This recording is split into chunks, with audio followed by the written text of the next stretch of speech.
Hola, ¿qué tal? ¿Están todos? Bueno, ahora vamos a revisar una primera evaluación de lo que es la participación de nuestros equipos en esta Copa Libertadores 2019. Recordando que Bolívar fue eliminado en primera fase, Die Strongest fue eliminado en segunda fase y tanto Wilstermann como San José se encuentran jugando en fase de grupos. Ambos equipos han jugado 2 partidos. San José ha perdido los 2 partidos y Wilstermann ha podido conseguir un empate en Cochabamba ante Boca Juniors, pero ahora va a jugar 3 partidos de visitantes seguidos. Bien, antes de empezar a revisar lo que es la campaña de cada uno de los equipos, yo creo que es conveniente revisar qué es lo que ha estado pasando estos últimos 3 años con nuestros equipos en Copa Libertadores, ¿no? Porque para tener un antecedente, si estamos mejorando o estamos empeorando o está empeorando la cosa, o cómo nos está yendo, si estamos manteniendo el mismo nivel. Entonces vamos a revisar los 3 últimos años, sería 2016, 2017 y 2018. Para la Copa Libertadores 2016 jugaron en fase de grupos tanto Bolívar como Die Strongest, y Oriente Petrolero jugó la fase preliminar, que esa vez era una sola fase preliminar, no es como ahora 3 fases. Bien, Bolívar jugó en el grupo 3, se enfrentó a Boca Juniors, Racing Club y Deportivo Cali, quedó tercero y fue eliminado. Bolívar solamente ganó un partido. Yo me acuerdo que le ganó a Deportivo Cali 5-0, pero había perdido el primer partido ante Racing, ¿no? En Argentina, por goleada, creo que 4-1. Luego perdió también con Boca Juniors en Argentina y empató 3 partidos. Empató con Boca Juniors y con Racing Club en La Paz 1-1 y empató en Colombia 1-1 con Deportivo Cali, obteniendo un total de 6 puntos, saliendo tercero y fue eliminado. Die Strongest jugó en el grupo 1, se enfrentó a River Plate, Sao Paulo y Trujillanos, quedó tercero y fue eliminado. Este Die Strongest, la verdad es que nos hizo emocionar al principio porque le ganó nada menos y nada más que al Sao Paulo en Brasil. Creo que es un hito para el fútbol boliviano eso, ¿no? Luego le ganó también a Trujillanos en la ciudad de La Paz y eso fue todo. Empató con River Plate en la ciudad de La Paz, me acuerdo era un partido incluso que lo estaba perdiendo y sobre la hora Chumacero marcó el gol del empate, terminó 1-1 y luego en la fecha final, cuando tenía que ganarle a Sao Paulo, al que le había ganado ya en Brasil, terminó empatando 1-1 en la ciudad de La Paz y con eso fue eliminado. Y bueno, perdió con River Plate en Argentina y perdió con Trujillanos en Venezuela, sacando un total de 8 puntos. Luego tenemos que Oriente Petrolero jugó la primera fase contra el Independiente Santa Fe y perdió ida y vuelta, creo que 3-0 y 3-1, pero así perdió tanto en Colombia como tanto en Santa Cruz como en Santa Fe. Ahora nos toca revisar lo que es la campaña de la Copa Libertadores 2017. Para esta Copa Libertadores ya tuvimos 4 cupos para Copa Libertadores, 2 para fase de grupos y 2 en la fase 1 en la fase 1 y otro en la fase 2. Le tocó jugar a Universitario la fase 1, jugó contra Montevideo Wanderers, le ganó en Sucre por 3-2 y luego perdió en Montevideo por 5-2, quedando eliminado por diferencia de goles. Luego de esta participación de Universitario, pensábamos que era una campaña regular de Universitario, ¿no? Porque al final de cuentas había ganado su partido en casa y la deuda pendiente era la que siempre le faltaba a los bolivianos, ganar de visitante. Sin embargo, quedó evidenciado el pobre nivel de Montevideo Wanderers cuando le tocó enfrentarse a Die Strongest en la fase 2 justamente. En la fase 2, Die Strongest se enfrentó a este equipo, Montevideo Wanderers, le ganó en La Paz por 4-0 y le ganó también en Montevideo por 2-0 y clasificó a la siguiente fase. Y bueno, luego de este resultado, bueno, ahí vimos que Universitario realmente no había tenido nivel para jugar Copa Libertadores, ¿no?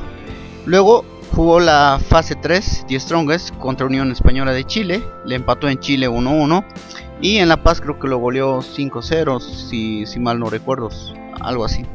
Y clasificó al grupo 2 de la Copa Libertadores. En el grupo 2 de Copa Libertadores lo estaban esperando Santos, Independiente de Santa Fe y Sporting Cristal. Esta es la tabla de puntuaciones que consiguió Die Strongest en esa fase de grupos. En el grupo 2 jugó 6 partidos, ganó 2 partidos, le ganó a Independiente Santa Fe y Sporting Cristal, empató 3 partidos, empató con Santos en la ciudad de La Paz 1-1, y luego empató con Sporting Cristal y Independiente de Santa Fe en Colombia y en Perú, y solamente perdió contra Santos en Brasil 2-0 si bien no recuerdo, haciendo un total de 9 puntos y clasificando segundo luego del Santos de Brasil. Y ya en octavos de final le tocó jugar contra Lanús, y Lanús empató en La Paz y bueno, perdió en Argentina y quedó eliminado. Pero fue una buena campaña de The Strongest. Vamos a ver los puntos conseguidos más adelante, porque ha jugado un total de 12 partidos, ¿no? En la fase, aquí 2 partidos, aquí 2 partidos, 4, y aquí otros 2, 6 más los 6 de fase de grupos, 12 partidos. Bueno, lo vamos a ver más adelante. Ahora revisamos la campaña de Wisterman, que jugó directamente en el grupo 5, jugó contra Palmeiras, Atlético Tucumán y Peñarol.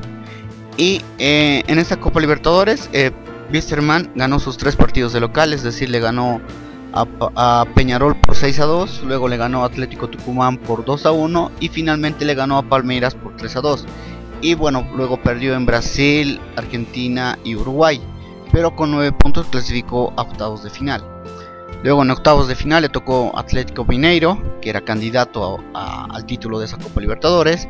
Le ganó en Cochabamba por un económico 1-0, y luego en Brasil, en una clasificación histórica, con todo Wisterman, con los 11 hombres metidos en el área de juego, luego logró el empate 0-0 y clasificó a cuartos de final. Luego en cuartos de final se enfrentó a River Plate, al cual le ganó en Cochabamba por un contundente 3-0. Y luego, bueno, perdió en Buenos Aires por el resultado que todos sabemos, ¿no? El 8-0. Pero Wisterman realizó realmente una buena campaña en esta Copa Libertadores. Bueno, creo que la mejor en los últimos, fácilmente desde que jugó aquella semifinal en Copa Libertadores en los años 80, desde esa vez que no cumplía tan buena campaña. Luego le tocó jugar a Sport Boys, que es el equipo que pagó derecho de piso, creo que la primera vez que jugaba Copa Libertadores. Y bueno, jugó en el grupo 6 contra Atlético Mineiro, justamente contra Godoy Cruz y Libertad, y solamente pudo empatar 2 partidos en Warnes y luego perdió los otros 4 partidos y quedó eliminado. Aquí tenemos la tabla de posiciones. The Strongest, como le dije, jugó 12 partidos, ganó 5 partidos, empató 5 partidos y solamente perdió 2 partidos, ¿no? El partido contra Santos en Brasil y luego el partido por octavos de final contra Lanús en Argentina. Sumó un total de 20 puntos. Luego Wisterman, partidos jugados 10 puntos, partidos ganados 5, partidos empatados 1, ese de visitante ante Atlético Mineiro, y luego perdió 4 partidos, los 3 de primera fase más el partido que perdió contra River Plate, sumando un total de 16 puntos. Luego Universitario, bueno, simplemente jugó 2 partidos, ganó su partido y luego perdió el otro, pero igual quedó eliminado por diferencia de goles. Y Sport Boys, que de 6 partidos no ganó ni un partido, solamente pudo empatar 2 partidos y perdió los otros 4 partidos, haciendo una campaña solamente de 2 puntos. Bien, ahora nos toca revisar lo que fue la campaña del 2018, donde los clasificados fueron Oriente Petrolero y Wisterman a la fase previa, y The Strongest y Bolívar a la fase de grupos. En la fase 1 tenemos que Oriente Petrolero jugó contra Universitario del Perú, le ganó en Santa Cruz por 2-0, luego en Lima perdió por 3-1, pero clasificó justamente por ese gol de visitante que marcó en Lima. Este fue un partido, la verdad, bastante extraño, porque hubieron grandes vencedores de ambos equipos. Oriente Petrolero trajo un arquero exclusivamente para Copa Libertadores, un puertorriqueño que no terminó funcionando, y Universitario del Perú cometió un grave error sobre el final del partido en Lima, que le permitió a Oriente Petrolero clasificar. En la siguiente fase, Oriente Petrolero se enfrentó a Wisterman, perdió en Santa Cruz 2-1 y luego empató en Chuquisaca 2 goles por bando, pero quedó eliminado. Bien, ahora le toca a Wisterman, que jugó la fase 2 contra Oriente Petrolero, le ganó en Santa Cruz por 2-1 y luego empató en Chuquisaca 2-2 y terminó clasificando. Hay que recordar que Wisterman jugó esta Copa Libertadores en el Olímpico Patria de Sucre, porque el Estadio Félix Capriles se estaba remodelando para los Juegos Sudamericanos que se jugaron en el 2018 en Cochabamba, ¿no? Luego jugó en la fase 3 contra Vasco da Gama y perdió 4-0 en Brasil. Todos creíamos que prácticamente estaba terminada la historia, como que no fue una gran cantidad de gente a Chuquisaca, pero en Chuquisaca ocurrió algo que muy pocas veces ocurre, ¿no? Wisterman le metió 4-0 al Vasco da Gama y terminaron yendo a penales. De ahí recordamos el último penal que falló Gilbert Álvarez y terminó clasificando Vasco da Gama a la siguiente fase, y Wisterman, como el mejor eliminado de esta fase, terminó clasificando a Copa Sudamericana. Bien, ahora revisamos a Die Strongest, que creo que fue la peor Copa Libertadores de América de los últimos años, sin duda alguna. Jugó en el grupo C contra Libertad, Atlético Tucumán, Peñarol, y ganó un solo partido ante Peñarol en la ciudad de La Paz por 1-0 y perdió los otros 5. Perdió contra Atlético Tucumán en la ciudad de La Paz por 2-1, que creo que fue de las muy pocas veces que un equipo argentino ganó en la ciudad de La Paz por Copa Libertadores. Y luego perdió también contra Libertad por 3-1. Para este torneo, Die Strongest había cambiado de director técnico, trajo a Carlos Ischia, un director técnico reconocido en la Argentina, porque dirigió Boca Juniors, dirigió Vélez Sarsfield, y además dirigió en Ecuador, además trabajó con Carlos Bianchi. Pero creo que tuvo desacuerdos con la dirigencia, ¿no? Sobre todo por algunas decisiones que no tomaba el director técnico y que sí tomaba la dirigencia. La cuestión es que creo para los últimos 2 partidos llegó César Farías y tampoco pudo cambiar la historia. Luego tenemos a Bolívar, que jugó en el grupo B, jugó contra Atlético Nacional, contra Colo Colo y contra Delfín. Quedó en tercer lugar de su grupo y terminó clasificando a Copa Sudamericana. De Bolívar también se esperaba un poco más, porque tenía un grupo relativamente accesible, con un equipo chileno, con un equipo ecuatoriano que no tiene trayectoria en Copa Libertadores, y el único rival de peligro sería el Atlético Nacional. Pero Bolívar empezó empatando en Ecuador por 1-1 justamente contra el Delfín, un partido que debió haber ganado. Luego empató acá en La Paz contra Colo Colo por 1-1, que fue a la postre el partido que lo terminó eliminando de Copa Libertadores.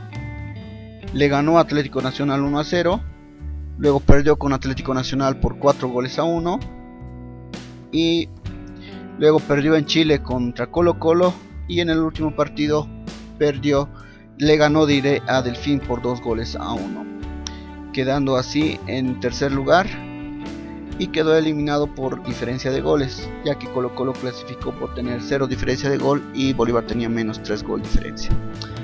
Resumiendo, así quedó Bolívar. Jugó 6 partidos, ganó 2, empató 2, perdió 2, sumó igual 8 puntos. Wisterman jugó 4 partidos, segunda y tercera fase, ganó 2 partidos, empató 1 partido y perdió un solo partido, y sumó un total de 7 puntos. Die Strongest jugó 6 partidos, ganó 1 partido, no empató ningún partido, perdió los 5 partidos y solamente sumó 3 puntos. Y Oriente Petrolero, que jugó 2 partidos, no ganó ni un partido, empató 1 partido, perdió el otro y sumó 1 punto. Para este torneo, si se dan cuenta, ya nos estábamos fijando que algo estábamos haciendo mal, ¿no? Porque fue muy pobre la participación de nuestros equipos. Quizás Wisterman recuperó en algo por ese empate 4-4 que tuvo contra Vasco da Gama, y también lo rescatable es que Bolívar y Wisterman fueron a Copa Sudamericana, ¿no? Por acabar uno mejor posicionado en la fase 3 y Bolívar por acabar tercero en la fase de grupos. Bien, ahora vamos a empezar a revisar cuál ha sido la campaña, o cuál viene siendo la campaña de nuestros equipos en Copa Libertadores. Vamos a revisar antes cómo es que han clasificado este torneo, y luego vamos a revisar los resultados, y bueno, vamos a ver posibles fallas, ¿no? Bolívar, ¿cómo clasificó a la Copa Libertadores 2019? Salió cuarto en la Apertura 2018. Hay que recordar que jugó la semifinal contra Die Strongest y salió eliminado. Luego perdió la pelea por el tercer y cuarto lugar contra San José, y de ahí es que se terminó cuarto. Luego en el Clausura 2018, en el torneo Todos contra Todos, salió en cuarto lugar, y esto permitió que en la tabla acumulada también salga en cuarto lugar. Podemos ver que Bolívar fue bastante constante en el torneo 2018, pese a que tuvo 2 cambios de técnico, ¿no? En la Apertura lo dirigió el brasileño Vinicius, y para el clausura lo trajo al director técnico uruguayo Arias. O sea, pese a todo esto, vemos que Bolívar, ya mirando números, ¿no? Sin fijarnos otras cuestiones, fue constante el año 2018 y estuvo peleando los primeros puestos, porque tal como lo dije, en el apertura llegó hasta semifinales, y en el clausura hasta las últimas 2 fechas tenía opciones del título. Bien, estaba muy alejado tanto por fútbol, pero numéricamente no estaba alejado de los primeros puestos, no estaba alejado de Royal Party ni de San José en el clausura 2018, ¿no? De esta forma fue que clasificó a la fase 1. Luego tenemos los resultados de esta Copa Libertadores. En La Paz, Bolívar 2, 4 Defensor Sporting. En Montevideo, Defensor Sporting 2, Bolívar 3. ¿Qué es lo que pasó? Bueno, nuevamente, ¿no? Bolívar despidió al técnico Arias y lo trajo a César Vigevani, un director técnico relativamente, un director técnico joven, que dirigió Sport Boys durante el 2018 acá en Bolivia. Y creo que lo que más le afectó a Bolívar fue debutar tan temprano en Copa Libertadores, porque ya debutó el 23 de enero. El torneo de la división profesional empezó el 20 de enero, pero nada fuera eso, ¿no? Sino que el torneo boliviano terminó el 20 de diciembre, es decir, simplemente un mes, y justamente en fechas de fin de año, donde bueno, hay Navidad, Año Nuevo, y todo esto perjudicó, yo creo, a la preparación de Bolívar, que con un nuevo director técnico necesitaba más tiempo para el proceso, ¿no?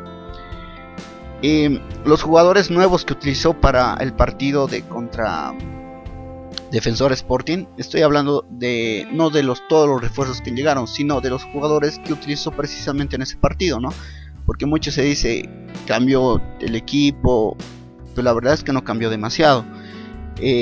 Utilizó a Vizcarra, hay que recordar que el titular era La Foria, un arquero que no daba mucha seguridad en el Bolívar del 2018. Luego de lateral izquierdo estuvo Herbert Leaños, un jugador que llegó de San José, donde no tuvo mucha continuidad. En San José Leaños prácticamente solamente jugó algunos partidos, en el San José campeón, claro. Y luego Tomás Santos, que había sorprendido por su buena performance en Cochabamba contra Wilstermann, porque Bolívar debutó ganando la apertura 2018 a Wilstermann en Cochabamba, pero en este partido no lo hizo bastante bien. Entonces solamente tuvo 3 cambios respecto a el equipo que venía jugando en el torneo 2018, ¿no? Luego en el segundo tiempo ingresaron Jorge Pereira y Luis Alí. Este partido, el primer partido sobre todo, fue marcado por la expulsión de Herbert Leaños, ¿no? En el minuto 27 del primer tiempo. Un partido que Bolívar lo dominó hasta el minuto 27, que no pudo marcar goles, que incluso en el segundo tiempo, luego de la expulsión de Leaños y de ir perdiendo por 2-0, estaba empatando el partido 2-2 con 2 goles del jugador Pereira. Sin embargo, luego Vizcarra cometió un penal y luego el jugador de Defensor Sporting lo encontró adelantado y el partido terminó 4-2. Y luego también fue marcado por las expulsiones de Callejón y Riquelme, ¿no? sobre los minutos finales, que empezaron a protestar. Riquelme incluso pateó un micrófono y terminaron expulsados Callejón y Riquelme. Es decir, tenemos un Bolívar que cometió errores propios de sus jugadores y luego llegó mermado al partido de Uruguay. Y en el partido de vuelta, que lo ganó 3-2, que es hasta el momento la única victoria en Copa Libertadores de un equipo boliviano, ya tuvieron que jugar de entrada Mustafa, Pereira, Jusino, creo, y luego ingresó Gómez y Alí. Gómez, que es un jugador chileno que Vigevani lo trajo sobre la hora, como que Gómez llegó directamente a Uruguay y jugó este partido prácticamente sin entrenar. Para este partido se demostró que Bolívar era mucho más equipo que Defensor Sporting, que quizás si tenía Callejón, Riquelme, podría haberle ganado el partido a Defensor Sporting. Incluso hasta el minuto final el marcador era 3-1 y con Bolívar acorralando a Defensor Sporting, pero Defensor Sporting ya en un contragolpe logró marcar el el 3-2 y ahí se terminó la historia, ¿no? Entonces luego vemos el recorrido de Defensor Sporting, que le tocó enfrentarse a Barcelona del Ecuador. Perdió contra Barcelona por 2-0 en Uruguay, pero la Conmebol le dio el partido ganado por la mala inhabilitación de un jugador de Barcelona, ¿no? y le dio el partido ganando por 3-0. Luego en Ecuador Barcelona no pudo revertir el 3-0, solamente le ganó 1-0 y bueno, clasificó Defensor Sporting. Si nos damos cuenta, en cancha Defensor Sporting no ganó en ninguno de los dos partidos. Luego le tocó el Atlético Mineiro y de la misma forma Atlético Mineiro fue a Uruguay y le ganó 2-0. Defensor Sporting quería volver a impugnar el partido, pero bueno, esta vez la Conmebol se puso fuerte porque hubieron varios problemas este año en cuanto a habilitación de jugadores y ya la Conmebol simplemente dio una sanción económica a Atlético Mineiro y creo que a todos los equipos chilenos y a varios equipos más, ¿no? Luego en Brasil, Defensor Sporting logró un empate contra Atlético Mineiro y quedó eliminado. Si nos damos cuenta, Defensor Sporting, el único partido que ganó en Copa Libertadores fue en La Paz a Bolívar, ¿no? Luego perdió todos los demás partidos, demostrando que Defensor Sporting no era un gran rival y que básicamente Bolívar fue los errores de Leaños, Vizcarra, Callejón, Riquelme en ese primer partido, y en el partido de vuelta, bueno, ha conseguido la única victoria para un equipo boliviano en Copa Libertadores hasta el momento, ¿no? Bien, ahora vamos a revisar un poco qué es lo que pasó con Die Strongest en esta Copa Libertadores. Bueno, antes, ¿cómo clasificó, no? Salió segundo en la Apertura 2018. Hay que recordar que perdió la final ante Wisterman y luego salió segundo en el Clausura 2018. Aquí hay un error que veo mucho en los relatores del fútbol boliviano, que dicen que Royal Party fue el subcampeón del Clausura 2018. Es verdad que Royal Party fue el que peleó el título del 2018, pero el que terminó saliendo segundo fue Die Strongest. Esto le posibilitó que salga tercero en la tabla acumulada, solamente detrás de San José y Wisterman, que fueron los campeones de los torneos de 2018, y clasificó a la fase 2 de Copa Libertadores. Sus resultados fueron: en La Paz empató contra Libertad de Paraguay 1-1 y en Asunción terminó perdiendo por 5-1. ¿Qué cambios hizo Die Strongest para esta Copa Libertadores? Pues cambió el director técnico, se hizo cargo Pablo Escobar, que era un cambiavoces. No se puede decir que Escobar llegó como un paracaidistas al equipo, porque creo que no es cierto. Y creo que Pablo Escobar sabía ya desde mediados del año pasado que se iba a hacer cargo de Die Strongest, y era un secreto a voces, ¿no? Que tal vez no era lo ideal para un equipo como Die Strongest, quién sabe. Habrá que ver. En estos momentos Die Strongest está peleando la punta del torneo, bueno, está entre los primeros 5 del torneo o entre los primeros 4, lo cual no está mal. Y Escobar conocía todo el equipo, ¿no? Como que vino jugando con muchos de los jugadores a los que está dirigiendo actualmente. Die Strongest no realizó muchos cambios ni trajo una gran cantidad de refuerzos para este torneo. Debutó el 5 de febrero, luego de jugadas 4 fechas de la Apertura 2019. Y bueno, para el primer partido los nuevos refuerzos fueron Machado, Cure, Reynoso. Machado, mundialista con Panamá, Cure, goleador venezolano, y Reynoso, que el goleador del torneo Clausura 2018, ¿no? El goleador del campeón San José. Y Allen Castro, que creo que es lo único que se le critica a Die Strongest, que es un jugador que no tiene mucha experiencia a nivel internacional, pero que sigue ocupando una plaza de extranjero, ¿no? Y que no demuestra demasiado en el campo de juego. En este primer partido, el gol de Libertad fue un gol en el que toda la defensa de Die Strongest se salió, trató de jugar al offside, no le salió, y bueno, Libertad terminó vacunando, llevándose un empate hasta Asunción. Y en el partido de vuelta, el primer tiempo estábamos empatando 1-1, resultado con el cual se podía ir a penales en el segundo tiempo, pero ya en el segundo tiempo se vino la debacle, ¿no? Hubieron evidentes errores de Vaca, del arquero Daniel Vaca, luego de Machado, el defensor que jugó como defensor central, y Valverde, y terminó perdiendo 5-1. Para este partido Escobar utilizó a Machado, Cure, Reynoso, así es que si nos damos cuenta no cambió demasiado el equipo que tenía respecto a 2018, ¿no?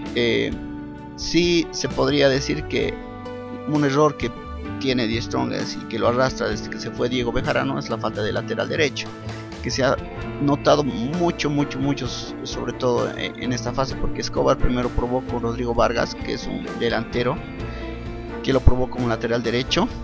Luego Maximiliano Ortiz, que es el jugador que estuvo jugando en esa posición gran parte del 2018. Y luego estuvo probando con...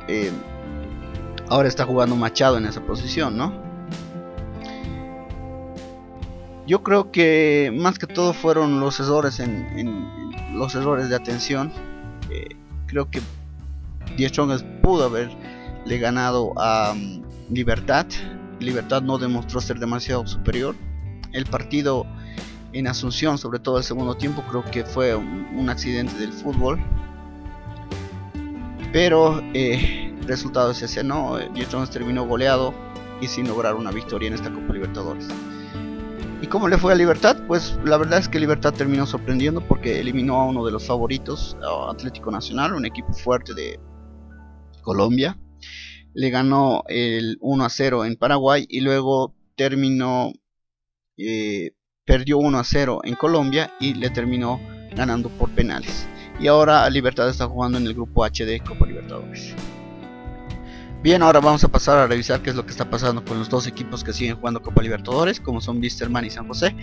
Bueno, Vísterman clasificó como salió campeón de la Apertura 2018 y creo que en la Apertura 2018 fue claramente el mejor equipo de la división profesional, pero le costó ganar el título, ¿no? Porque en la final Die Strongest lo terminó llevando hasta Chuquisaca y en una reñida tanda de penales terminó ganando Vísterman el campeonato.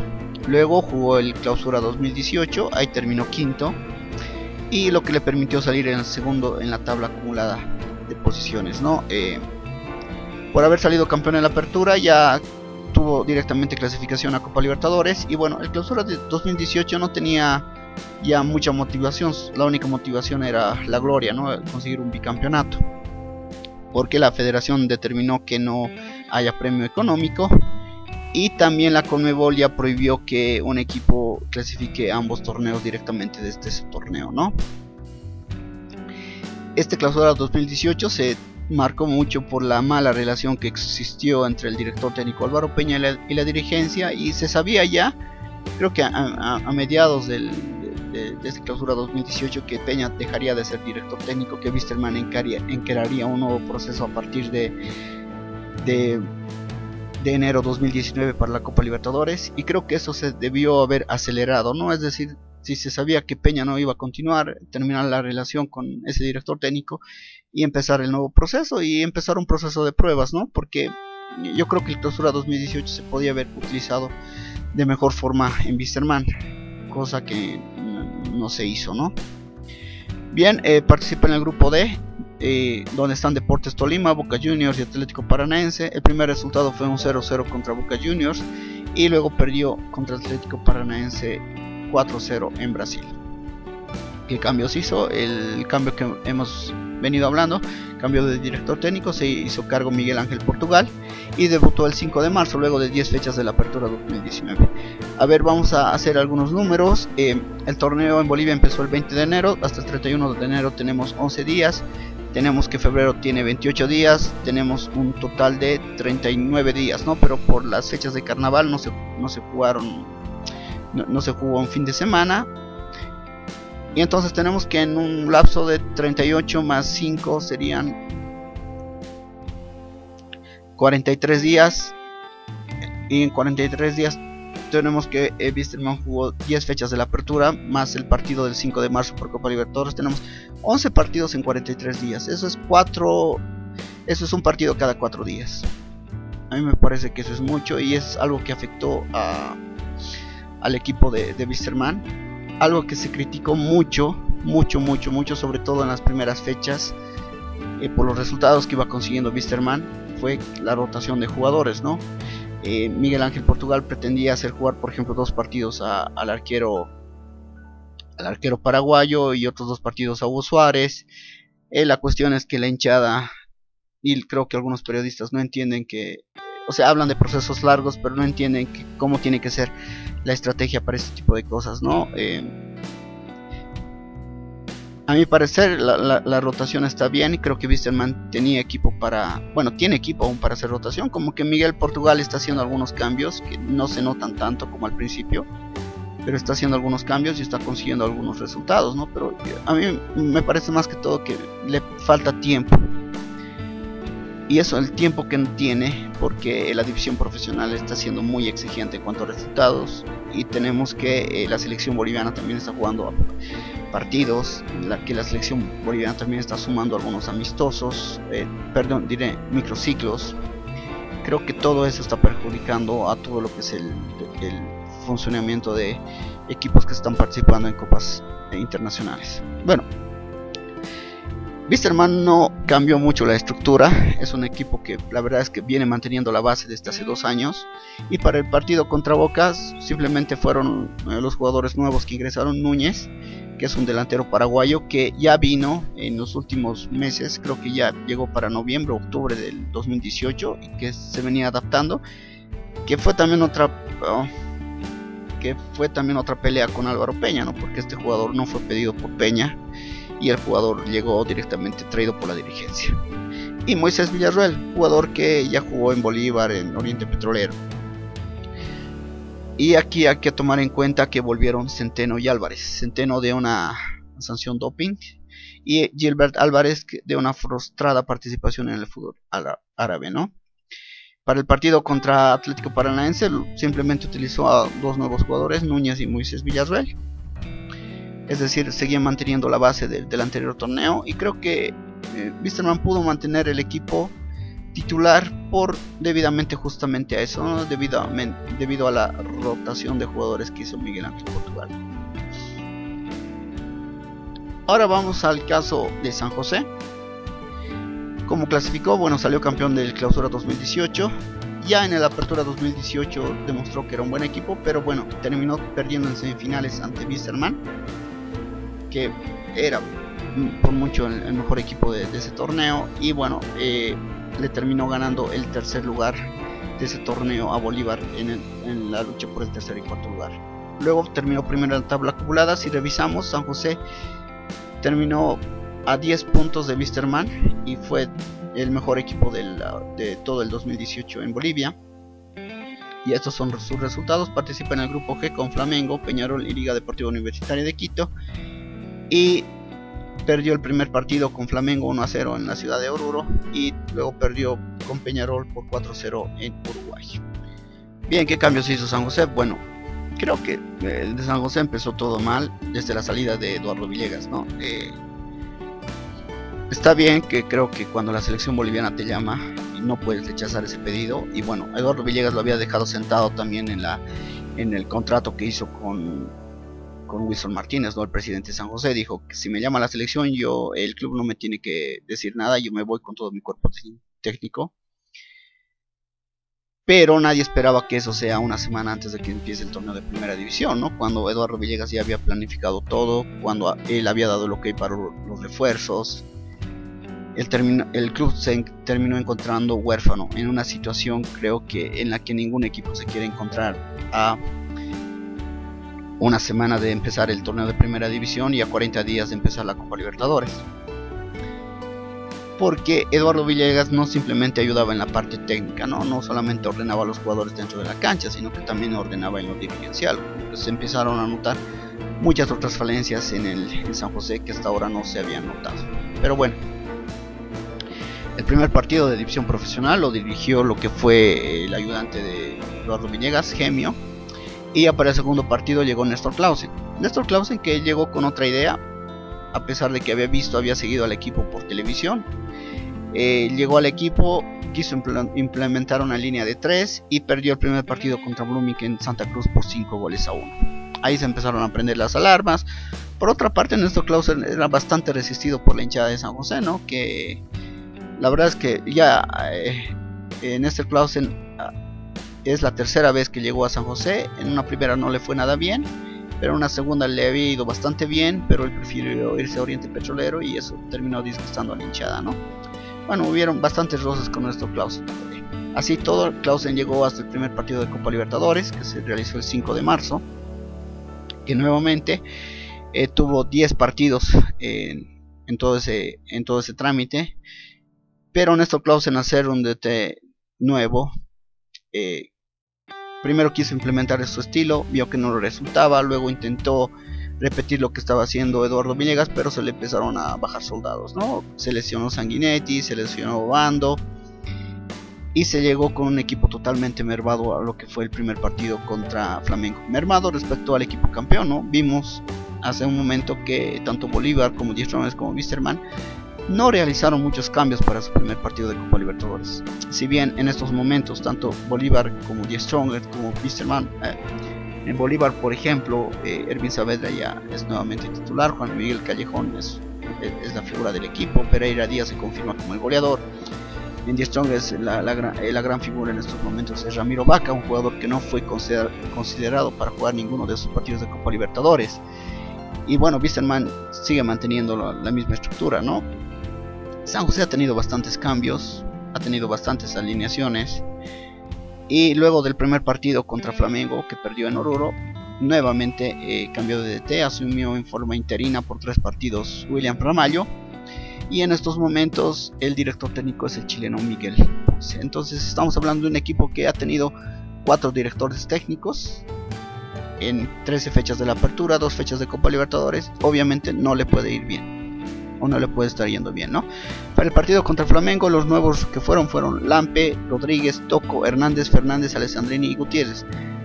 El Lampe, que volvía al equipo, Edimir Rodríguez, que llegaba de Bolívar, Toco, que si bien ha estado en San José, está 3 años en San José ya. El 2018 nunca había sido titular, ni siquiera creo que jugó un partido con lo que fue la era Eduardo Villegas. Hernández, el español, que es un refuerzo que no lo había gestionado San José, sino que llegó a Bolívar, y como Vigevani prefirió traer al chileno Gómez, pues Hernández terminó recayendo en San José y bueno, terminó siendo titular ante Flamengo.